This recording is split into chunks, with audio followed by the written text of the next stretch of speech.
Човек се развива и променя през целия си живот. Всеки етап е неповторим и има своите проблеми и красиви вълнуващи мигове. Днес ще говорим за пубертета. Едно забележително пътешествие към съзряването и интересния свят на възрастните. Какво не знаем за пубертета? Под патронажа на Министерство на образованието и Български червен кръст, със съдействието на GlaxoSmithKline.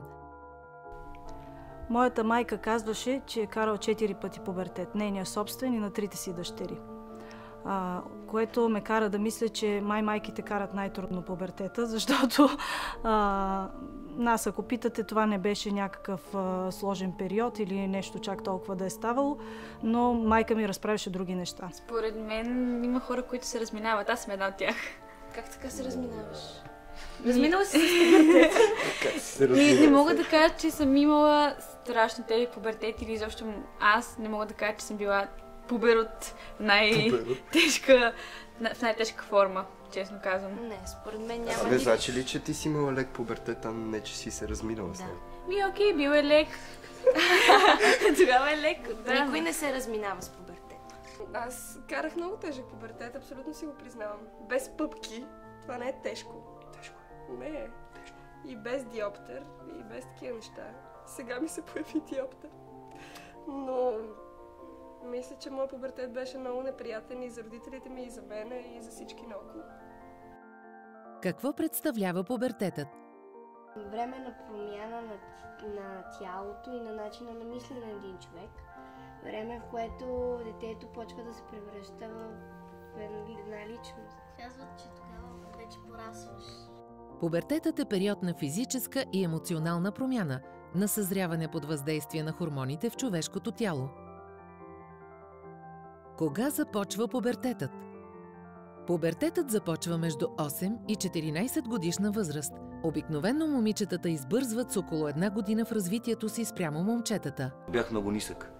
Ужасно нисък. Много. Викаха ми малчо. В смисъл, аз имах някакъв проблем, че непрекъснато имах чувството, че много бавно ми се случват нещата. И тогава ми беше адски неприятно, че трябваше да бъда онова ниското момиче с мъжкия глас. И аз бях така. Само че аз бях ниското момче с женския глас. И аз бях така. Ема не като да се събудиш и да кажеш, уау, аз вече съм в пубертета. Признаци за настъпване на пубертета. Първият признак за започващ пубертет е нарастването на гърдите при момичето и на тестисите при момчето. Преходът става постепенно и първоначално частите на тялото може да нараснат несиметрично, повече отляво или отдясно. Впоследствие започва да се появява окосмяване, както при възрастните, в подмишниците и половите области. Съществуващият мъх се оформя в фини косми по краката, тялото, също и по лицата на момчетата. Може да се появи и по-специфична миризма при изпотяване. Гласът се променя. И ти ли беше ниското момче? Аз като дигнах телефона вкъщи и приятелки на майка ми казваха: "О, здравей!" И аз казах: Не е тя! Сина е! С сина и говорите по телефона! Ужасен период беше, когато ти мутира гласа. Аз наистина бях много малък и умствено, и сега сигурно съм така, и физически, и изобщо и на ръст бях, и от към информация бях много малък и се потисках много от това, защото момичетата бяха, както казах, много по-развити от мен. Аз всичко отгоре бях най-недоразвити от момчетата. Забелязва се истински скок в израстването. За 1 година момичето може да порасне до 7-8, а момчето до 10 см на височина. Фигурата се издължава и се развиват типично женските или мъжки форми. Тялото расте, следователно теглото се увеличава. Това е съвсем естествено и е белег на нормален растеж. Окосмяване. Окосмяването е остатък от древни времена, когато човешкото тяло е било покрито изцяло с косми. Дестини мустачки. Кога е било това? Не знам, в 7-ми клас ли беше. Ти си много по-бързо. Не, може в 8-ми да бе. 8-ми? 9-ти, да. И си спомням, че едно момиче ми каза, вика, перфектен си, само този дъствен мустак да не беше и аз много се засегнах. На момчетата по мое време, кой знае защо имаше такъв мит, че не трябва да се бръснат. Хубаво, че се бръснете вече. Това е готино, така не е хубаво с косми. В някои страни по света премахването на окосмяването е традиция, отчасти по религиозни съображения. У нас момичетата смятат себе си за по-красиви, без видимо окосмяване по откритите части на тялото. Вече има различни методи за премахване на космите, но това е въпрос на личен избор, не е предмет на медицинска препоръка. Грижи за кожата. Зависи от кожата дали ще излизат пъпки. Да. На теб излизаха ли? Не. Имам съм пъпки, ама никога не ми е правил това. Даже сега имам. Ти си имал явно проблем с пъпки. Да, имах огромен проблем с пъпки. Няма какво да разкажа. Не искам да се връщам към този момент. Спряха да те харесват момичетата? Не, преди това никой не са го правили. Чак след като минаха пъпките, започнаха ме да харесват. По време на пубертета се променя масния състав на потта. Подкожните масни жлези отделят повече мазнини от обичайното до тогава. Причината за това е промяната в нивото на андрогените, мъжките полови хормони. В резултат потенето се увеличава и тялото започва да издава специфична миризма. Лицето може да стане лъскаво, при някои хора се появяват пъпки и комедони, черни точки. Ако това се превърне в проблем, кожният лекар може да даде професионален съвет, да предпише подходящи козметични средства и дори специално лечение. Редовното къпане помага и е много важно. Най-добре е кожата да се подхранва с меки лосиони без сапуни, за да не се разрушава защитното кисело покритие. Ситуацията не е страшна. След преминаването на пубертета, всичко ще се нормализира. Гърдите през пубертета. Аз нямах гърди. Аз и сега нямам. И аз. Косо и ти. И аз нямам. До 18 годишната ми възраст не са ме харесвали момчета. Какви неща си признах? До 18. Не 18, 16. Не, от 16 започнаха. Да, от 16 започнаха, но до 16 абсолютно никой момче не ми обръща внимание. Викаха ме да съм им вратар, като играех. През пубертета при момичетата гърдите започват да се оголемяват. Момчетата също понякога усещат дискомфорт и болезненост в гърдите под въздействие на хормоните, но техните гърди не растат. Дали ще се носи сутиен или не, това е лично решение. Със сигурност не съществуват никакви медицински предписания, които да доказват полза или вреда. Решаващо е как се чувства човек най-добре и дали бюстът пречи при спортуване или при движение. Неравномерен растеж. През пубертета тялото нараства неравномерно. Отделните му части се развиват леко асиметрично и това е типично за цялата жива природа. На мен и очите са ми несиметрични, но никой не ми е казал, класика ми гледа. Може би е време. Може би ти не биваше да научаваш това. Беше много голям проблем, защото бях ниска, слаба. Мисля, че главата ми беше голяма. Наистина имах някакво усещане, че ми е голяма главата. Като цяло лявата ми част, смисъл, мускули и такова е по-развита от дясната, въпреки че съм десняк. Например, гърдите на момичетата нарастват неравномерно и формата им никога не е напълно еднаква. Често дясната гърда е малко по-голяма. Гръдният кош при момчетата и момичетата също се развива асиметрично. Това се дължи на факта, че повечето хора са десняци и затова дясната част на тялото е по-добре развита. Разликата е толкова незначителна, че се забелязва само когато човек се оглежда много внимателно в огледалото. Никой друг не може да я види. Овладяване на емоциите. Хората се учат да контролират емоциите си цял живот, да ги облагородяват, да реагират мъдро. В пубертета е малко по-трудно, защото промените и хормоните, които ги предизвикват, понякога засилват многократно емоциите.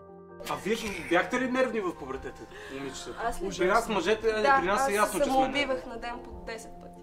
Същата работа. Бях в депресии нон-стоп. Непрекъснато. Нон-стоп. Аз бях много лъчезарно дете. След пубертета всичко се свърши. Тъмната страна се появи при теб. Значи и Луиза някога е била усмихната. Защото бях много емоционална, бях влюбена непрекъснато, ревях от сутрин до вечер, вместо да седа да уча за изпитите след 7-ми клас. Четях си нарочно темите, обърнати наопаки по литература, защото се бунтувах срещу това, че трябва да седа и да уча теми наизуст. А запомняш ли ги? Бунтувах се срещу абсолютно всичко. Настроенията може да се сменят рязко. Понякога без особен повод се проявява недоволство, потиснатост, нетърпение и непоносимост към околните. Тялото е като химическа лаборатория с силни реактиви. Това е нормално да продължава няколко години. В Впоследствие настроението става стабилно, но желанието за самостоятелност, доказване и търсенето на признание остават изразени. Отношенията с родителите. При мен брат ми изигра много такава роля, защото той е хубаво да имаш пример. 10 години, 11 по-голям от мен и минал през всичко само общо взето и така помогна за решаването на проблемите. И с момичетата, и с мустаците. Така че, не знам, това е най-доброто според мен, защото той хем ти е приятел, хем е минал през това. Аз имам син. Но... не бих говорил с него. Не би говорил? Не, срам ме да говоря с него за това. Освен това, той на 1 година. Какво ти да му кажа? Според мен е много готино, ако може да се разговаря с родителите, защото те така или иначе знаят по-добре от нас, а със сигурност и по-добре от връстниците ни, които вече са правили веднъж секс и много ги разбират нещата. По-добре е с родител или дори по-голям брат, сестра. Пак е по-добре, защото тези хора никога не ти мислят лошото и винаги ще насочат в правилната посока. Родителите, както и всички хора, се учат цял живот. Децата могат да помогнат на родителите си в процеса на помъдряване, като им подскажат как се чувстват. Как да разговаряме с родителите? Полезни съвети. Ако се вълнувате твърде много, може да напишете писмо. При разговор се обърнете първо към единия от родителите си, вместо и към двамата едновременно. Не скривайте, че сте нервни. Така ще разберат, че въпросът е сериозен. Изберете момент, когато родителите не са заети и не бързат. Потърсете уединено място за разговор. Подгответе се за разговора. Дайте свой приятел за пример, за да проверите почвата. Примерно, Юлия и приятелят ти обсъждат да започнат да правят секс. Какво мислиш по този въпрос? Не повдигайте спорни теми. Започнете разговора с безобиден насочващ въпрос. Менструацията. Менструацията е процес, при който горният слой на лигавицата на матката се обновява под действие на хормоните. При това от влагалището изтича течност, подобна на кръв, която съдържа кръв, слуз и части от лигавицата. Средната продължителност на менструацията е от 3 до 7 дни. С менструацията беше едно от първите сериозни неща, които ми се случи. Това беше първото нещо, на което усетих, че тялото ми се съзрява и вече се превръщам в жена. Не съм малко момиче. Мен ме беше много по-срам да говоря с нашите за това какво се случва с тялото ми, с промените около мен, отколкото с приятели. При мен пък това не беше така. С майка ми споделях и тя ме беше подготвила за този етап. Съзряването, но имах една приятелка, която си помисли, че ще умре. Тя не беше информирана за цикъла изобщо и в момента, в който дошла цикъла, си помислила, че ще умре и се оплашила много. Около година и половина преди първата менструация, от влагалището може да се появи белезникаво течение. То продължава или само няколко дни в месеца, или е постоянно. Течението е нормално и е знак, че тялото започва да се пренастройва хормонално. Консултация с лекар се налага само ако се появи неприятна миризма, парене или сърбеж. Тя идва обикновено между 11 и 14 годишна възраст. Настъпва до 2 години след началото на пубертета. Твърде рано е, ако настъпи преди 9,5 годишна възраст, а твърде късно, когато липсва до 16 години. В тези случаи трябва да се проведе консултация с гинеколог, за да се установи дали всичко е наред. Менструацията започва често с леко ръждиво кафеникаво кървене, което се засилва, става ярко червено и накрая завършва пак като ръждиво течение. При силно кървене понякога могат да се видят малки кръвни съсиреци. Това е нормално и показва само, че кръвта се е събирала във влагалището или матката. Количеството кръв, което изтича, е минимално. Няма голяма кръвозагуба. За цялата менструация е нормално да се загуби приблизително 35 мл кръв, около 2 супени лъжици, но това е различно при всяка жена. За сравнение, често при взимане на кръв за медицински изследвания се източва по-голямо количество, отколкото е загубата при менструация. Полезни съвети за времето на менструацията. Най-вероятно, менструацията изобщо няма да създава проблеми. Ако се появи главоболие, болки в гърба и корема, има малки хитрини, които помагат. Топла вана, грейка върху корема, 1 час сън, а също и движение за намаляване на спазмите. Ако болките са много силни, е добре да се проведе консултация с акушер-гинеколог. Менструален цикъл. Периодът от първия ден на едната менструация до началото на другата се нарича цикъл. В идеалния случай цикълът продължава 28 дни, но може да варира между 21 и 35 дни. През първите 2 години цикълът може да бъде нередовен. След това бавно се регулира. Трябва да се знае, че момичетата се раждат с над 400 000 яйцеклетки в двата си яйчника, от които през целия детороден период на жената само около 400 се развиват до зрели яйцеклетки. Фази на менструалния цикъл. Менструалният цикъл може да се подели на 3 фази – фоликуларна, овулаторна и лутеална фаза.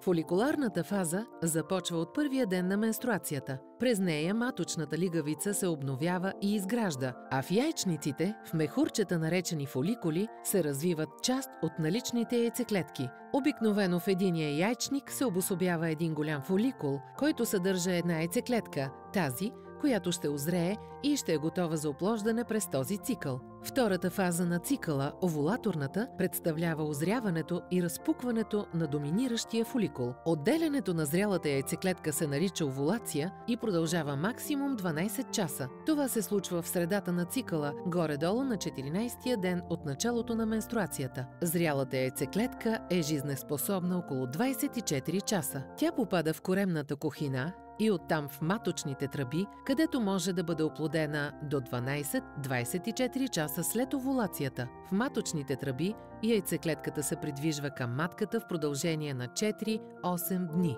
Последната фаза на цикъла, лутеалната, започва от овулацията и продължава до края на цикъла, т.е. до появата на следващото месечно кървене. През тази фаза спуканият фоликул, който е освободил яйцеклетката, е трансформиран в така нареченото жълто тяло и отделя хормони. Тези хормони променят лигавицата на матката, за да я направят гостоприемна за закрепване на оплодената яйцеклетка. От маточните тръби яйцеклетката попада в кухината на матката. Ако е оплодена и за следващите 6-12 дни успее да се загнезди в подготвената матка, настъпва бременност. След 10 лунарни месеца от по 28 дни или 9 календарни месеца се ражда бебе. Ако яйцеклетката остане неоплодена, тя умира и цикълът започва от начало. Съдовете на матката се свиват, лигавицата се разпада и изхвърля с новата менструация. Хормоните по време на цикъла влияят и на други части на тялото. Може да се появи напрежение в гърдите, понякога се проявяват промени в настроението и лошо храносмилане. Тяло на жената и тяло на мъжа. Външни полови органи при жената. От пъпа надолу, там където започва окосмяването при жените, се намира венериният хълм. Точно под него са така наречените външни, големи срамни устни. Те са един вид защитна обвивка за чувствителните полови органи на жената. Там където започват вътрешните, малките срамни устни, се намира клиторът. Той е малък като грахово зърно и е най-чувствителната точка при жената. Затова реагира силно на докосване и както пенисът при мъжа се оголемява при възбуда. Клиторът играе важна роля при секс. Под него се намира малък отвор на уретрата, през който се отделя събраната в пикочния мехур урина. Под уретрата е входът на влагалището, по-точно би било да се каже входът и изходът. През този отвор не само влизат мъжките сперматозоиди, но и изтича кръвта при менструация, а и се раждат бебетата. Входът на влагалището при момичета, които още не са имали полов контакт, най-често частично е покрит от тънка и еластична ципа, наречена девствена ципа или химен. Понякога тя изглежда подобно на яката на половер поло. Ципата се разкъсва при първия полов контакт и това понякога може да е болезнено или да причини дискомфорт. Вътрешни полови органи при жената. Влагалището започва след девствената ципа. Вътрешните му стени са покрити с безброй малки жлези. Те произвеждат част от секрета, който увлажнява влагалищната стена. В края на влагалището се намира маточната шийка, входът на матката, през който се попада директно в нея. Матката има големина и форма на малка круша, която е обърната с дръжката надолу. Цялата матка е изградена от слой мускули, който е безкрайно разтеглив. Така и трябва да бъде, защото по време на бременност бебето расте в нея. Тогава крушата изглежда повече като надут балон. Вдясно и вляво на матката се намират яйчниците, които са свързани с нея чрез маточните тръби. Външни полови органи при мъжа. За разлика от момичетата, при момчетата отвън могат да бъдат наблюдавани много повече неща. Да започнем с члена – пениса. Неговият връх се нарича главичка. Главичката обикновено е покрита с кожа – препуциум. Някои религии изискват тази кожа да бъде премахната. Това се нарича обрязване. Дългата част на пениса се нарича тяло. В него са скрити 3 образувания от кръвоносни съдове и мускулни влакна, които се наричат кавернозни тела. Те приличат на гъба и в тях при възбуда нахлува кръв и пенисът се оголемява и изправя, ставайки твърд. Това се нарича ерекция. Тогава препуциумът се отдръпва назад и главичката се оголва. Главичката при момчетата е най-чувствителната точка от тялото, също както клиторът при момичетата. Върху главичката отпред се намира малък отвор, през който изтича урината и се отделят сперматозоидите. С сперматозоидите мъжът участва в зачеването на бебета. Това са мъжките полови клетки, така както яйцеклетката е женската полова клетка. Това, което се вижда още отвън, е торбичката на тестисите или скротум. Вътрешни полови органи при мъжа. Вътре в скротума се намират тестисите. В тестисите се образуват сперматозоидите. Тестисите имат формата на яйца, затова и често биват наричани така. Това е по-скоро остаряло наименование. Зрелите сперматозоиди се събират на място, което частично лежи като шапка над тестиса, наречено медицински епидидим. От епидидима семепроводните каналчета отнасят сперматозоидите отначало в семенните мехурчета, след това към една жлеза, наречена простата. Тя отделя течност, която смесена с сперматозоидите вече се нарича сперма. Простатата определя кога през външния отвор да изтича урина и кога сперма. Спермата излиза само когато пенисът е твърд, т.е. когато е в ерекция. При полов акт или при галене на члена, възбудата за главичката на пениса в един момент става толкова силна, че се стига до семеизпразване, което се нарича еякулация. Млечно-подобната течност, която се отделя в такива моменти, се нарича сперма. Тя съдържа милиони сперматозоиди, смесени с течност от семенните мехурчета и от простатата, които я правят течна и подвижна. Това има решаващо значение за оплождането, тъй като само бързи и подвижни сперматозоиди могат да достигнат до яйцеклетката. Секс за първи път. Какво трябва да се знае? При мен като че ли се подразбираше, защото аз така с предното ми гадже бяхме почти 3 години заедно. И така от...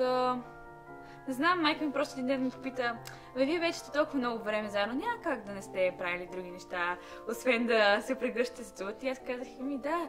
И тя каза: браво, маме, браво. А тя се зарадвала. Зарадва се. Поне знаеше, че с момче, с което сме били доста дълго време заедно и тя го познаваше. Според мен е важно родителите да познават момичето или момчето, с което си наим или съответно дъщеря ми излизат. И... да са приятели. Да са приятели. Тя много беше сигурна в него, пускаше ме навсякъде с него и изобщо не се е притеснявала и затова се зарадва, че не е с някой хванат от улицата. Да, хубаво е родителите да познават приятелят или приятелката. Така много повече ти имат доверие. Изобщо не съм споделял такива неща. Даже майка ми ме питала и аз съм отбягвал въпроса с... колко? 100-200, майко, сега какво ме питаш? Аз съм на мнение, че човек не бива да има някакви такива точно установени правила, кога трябва да е първия секс. И ако е на 12, примерно, това е ужас, или ако е на 18, колко е късно. В смисъл, според мен е строго индивидуално. Всеки трябва да си го усети това нещо и да е наясно какво иска и да е наясно какво прави всъщност. Въпреки че то на тази възраст да си наясно какво искаш и какво правиш, не е много лесно. Но това си е абсолютно до усещане. Най-важното е, когато важно се е да чувстваш са информирани. Да, и да се информирани. Според мен това е най-важното. Аз, примерно, родителите ми са ме информирали за всичко. Не съм... Винаги майка ми е била най-добрата приятелка, но ние някакси сме и с по-малка разлика в годините. Тя е с по-такова младежко, освободено мислене. Тя винаги се опитвала да ме разбере и винаги ми е разказвала всичко, пък аз по някаква причина не знам откъде идва това. Никога не съм се срамувала да я питам. За каквото и да е. Кой е най-неудобният въпрос, който си задава? За секс съм ми задавала всякакви въпроси. Дори когато започнах да правя секс, още предишния ден тя знаеше, че ще го правя. Така че абсолютно... Според мен е хубаво, да, тя ме буташе там. Лут ли си? Технически при първия секс девствената ципа ще се разкъса и може малко да прокърви. Ако почувствате силна болка, по-добре спрете и опитайте пак някой друг път. Преди да правят секс за първи път, младите хора трябва да са запознати с човешката физиология, да са наясно с методите за предпазване от забременяване и от болести, предавани по полов път. Момчето и момичето може да се заразят от разпространените венерически заболявания дори при първи контакт. Заболявания, предавани по полов път и как да се предпазим. Да, важно е. Ето, важно е. Се ползват презервативи, полова хигиена, да не се сменят партньори, макар че това също влизаме на стадния при... Ами да не се сменят съвсем безразборно. Или пък поне като ходи, да, и по 3 пъти на ден, или на всеки купон с различен. Наистина трябва да се носи презерватив в себе си. Да, банално е, всеки го повтаря. За мен всяко момче трябва да си има. Той да си ги носи. Не момичето, не да отиде и да разчита на това. Трябва той да си ги има и да се предпази, защото е много трудно лечението на каквото и на най-елементарните неща. Има едно такова неудобство в момичетата да кажат на момчето да си сложи презерватив, ако той не го направи сам. Което просто трябва да се изтръгне по някакъв начин, защото важно е да се предпазваш поради простата причина, че сега вече има толкова много неща, които не причиняват само употребата на антибиотик след това, причиняват някакви свързани неща с това повече в смисъл момичетата да не могат да имат деца, дори и до смърт, нали, както човешкия папиломавирус причинява и това въобще не е шега работа цялата тази история и наистина може да звучи досадно, може да звучи като някаква пълна тъпотия и ние правим разкрепостен секс, защото сме много готини, но трябва все пак да се замислиш и за живота си, в крайна сметка, нали? Това е най-важното. Задължително с предпазни средства. Да. Защото после те се подават на емоцията, но не мислят за последствията. Те са много важни. И точно заради това трябва да са по-озряли и умствено.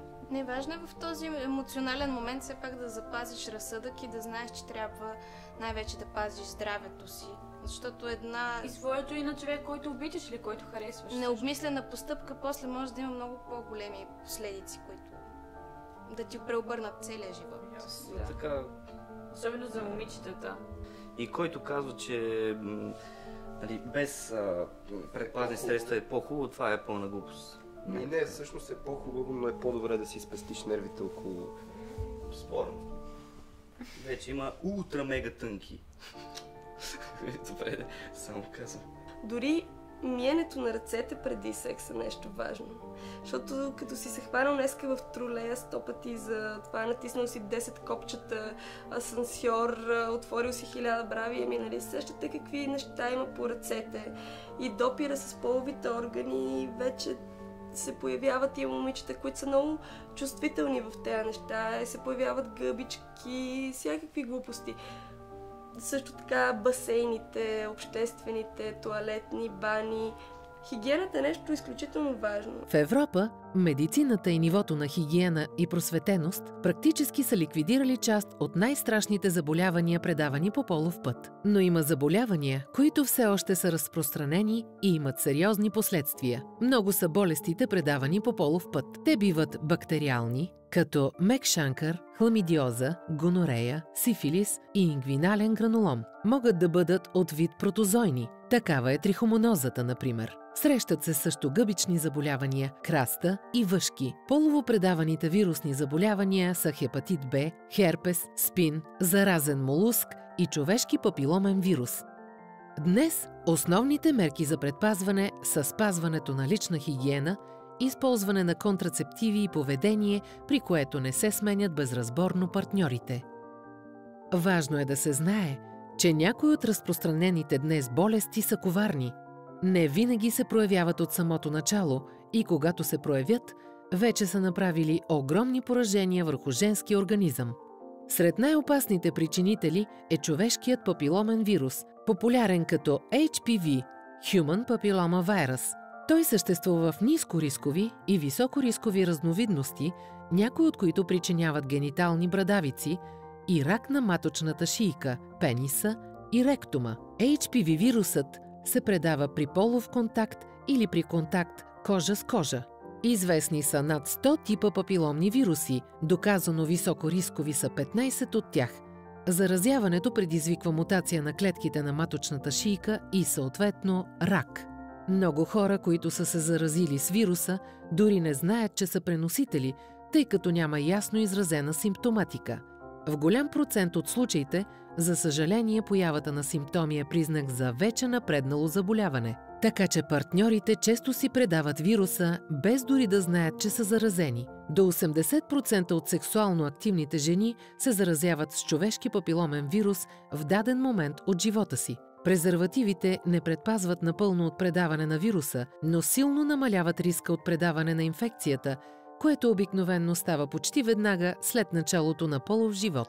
Човешкият папиломен вирус поразява над 1 милион и 400 хиляди жени по целия свят и представлява вторият по честота злокачествен тумор при жените на възраст между 15 и 45 години и втората по честота причина за смърт при жените с онкологични заболявания след карцинома на гърдата.